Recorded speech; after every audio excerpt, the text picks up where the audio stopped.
दो मौकों पर सीएम योगी के पैर छूने वाले, बाबा बागेश्वर के चरणों में बैठने वाले राजा भैया ने अब एस जयशंकर से ऐसा क्या मांगा, विदेश तक मच गई खलबली।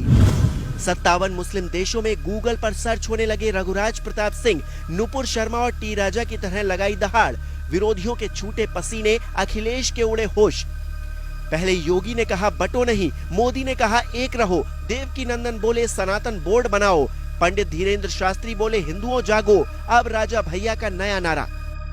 भारतीय विदेश मंत्री एस जयशंकर जब इटली के न्यूज़पेपर कोरियरे डेला सेरा को इंटरव्यू दे रहे थे, पश्चिमी देशों की भयंकर क्लास लगा रहे थे, कह रहे थे कि क्या यूरोप को खुश करने के लिए भारत तेल की ज्यादा कीमत चुकाए, ऐसा नहीं हो सकता। तब यूपी के प्रतापगढ़ से राजा भैया विदेश मंत्री के सामने एक नई डिमांड रख रहे थे, जिसे सुनकर विदेश तक में खलबली मच गई है। कई मुस्लिम मुल्कों में बाकायदा राजा भैया सर्च किए जाने लगे हैं। लोग ये जानने की कोशिश कर रहे हैं कि आखिर ये रघुराज प्रताप सिंह है कौन। हिंदुओं में तो ज्यादातर लोग राजा भैया को तालाब वाले किस्से के बाद से जानते हैं, लेकिन विदेशों में राजा भैया की एक अलग पहचान बन रही है। और वो पहचान क्या है जिसने एक डिमांड के बाद से राजा भैया को पाकिस्तान और बांग्लादेश तक में फेमस कर दिया है, वो बताएं। उससे पहले ये 3 तस्वीरें देखिए, जो कि पूरी कहानी इन्हीं तस्वीरों से जुड़ी हुई है। पहली तस्वीर 22 जनवरी 2024 की है, जब राम मंदिर प्राण प्रतिष्ठा कार्यक्रम में सीएम योगी पहुंचे थे। वहां जैसे ही योगी मंदिर की सीढ़ियों पर चढ़ रहे थे, सामने से राजा भैया ने आकर पैर छू लिए। जबकि दूसरी तस्वीर यूपी की विधानसभा की है, जहां दर्जनों विधायकों के सामने राजा भैया योगी के सामने झुके, पैर छुए, फिर योगी ने राजा भैया का हालचाल पूछा और तस्वीर वायरल हो गई। बहुत से लोग ये बात तब नहीं समझ पाए कि मायावती से सीधा टकराने वाले राजा भैया ने योगी के पैर क्यों छुए, एक मुख्यमंत्री के नाते या फिर हिंदू हृदय सम्राट और महंत के नाते। क्योंकि उम्र के लिहाज से राजा भैया 54 साल के हैं, जबकि योगी आदित्यनाथ 52 साल के हैं, यानी कि योगी से 2 साल बड़े हैं राजा भैया। इन तस्वीरों पर राजा भैया ने कभी खुलकर जवाब नहीं दिया, लेकिन कुछ महीने बाद जब वो बाबा बागेश्वर के धाम पहुंचे और वहां उनके चरणों में बैठ गए, तो हर किसी को समझ आ गया कि रघुराज प्रताप सिंह के दिल में हर सनातन प्रेमी के लिए एक अलग जगह है। यहाँ तक कि जब बाबा बागेश्वर ने बांग्लादेश के हिंदुओं के लिए आवाज उठाई थी, तब राजा भैया ही पहले शख्स थे जिन्होंने कहा था कि दुनिया भर में इतने मुस्लिम मुल्क हैं, लेकिन बांग्लादेश की पूर्व पीएम शेख हसीना को किसी ने शरण क्यों नहीं दी। यहाँ से फर्क समझ लीजिए। पर इस बार उन्होंने कोई फर्क नहीं समझाया, बल्कि पीएम मोदी और एस जयशंकर के सामने नई डिमांड रख दी, जिसे सुनने के बाद हो सकता है आप भी यही कहेंगे कि इन्होंने तो योगी के बटेंगे तो कटेंगे और मोदी के एक है तो सेफ है के नारे के बाद नया नारा गढ़ दिया है। ये ऐसा नारा है जिसमें अखंड भारत और विश्व कल्याण की बात छिपी है। ये ऐसा नारा है जिसे सुनकर योगी भी कहेंगे राजा ने बिल्कुल सही कहा है।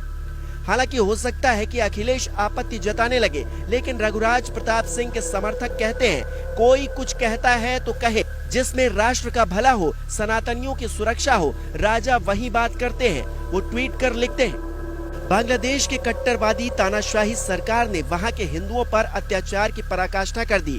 चुन चुन कर हिंदुओं को मारा जा रहा है, उनके घरों और दुकानों को निशाना बनाया जा रहा है। वहां पर हिंदुओं की आवाज उठाने वाले स्वामी चिन्मय कृष्णदास प्रभु को गिरफ्तार कर लिया गया है। फिर भी वैश्विक शक्तियां चुप हैं, क्योंकि अत्याचार हिंदुओं पर हो रहा है।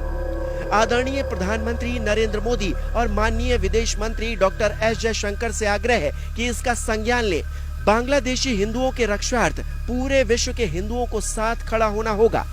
इसके साथ वो फ्री चिन्मय दास और सेव बांग्लादेश हिंदू हैशटैग का भी इस्तेमाल करते हैं। चिन्मय कृष्णदास ब्रह्मचारी बांग्लादेश के वो हिंदू संत हैं जिन्हें 2 दिन पहले बांग्लादेश की पुलिस ने राजद्रोह के आरोप में एयरपोर्ट से गिरफ्तार किया है।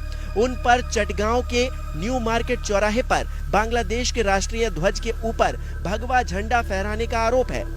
तब चिन्मय दास ने भी ये कहा था कि अगर कोई हमें यहाँ से भगाने की कोशिश करता है तो बांग्लादेश भी सीरिया और अफगानिस्तान बन जाएगा।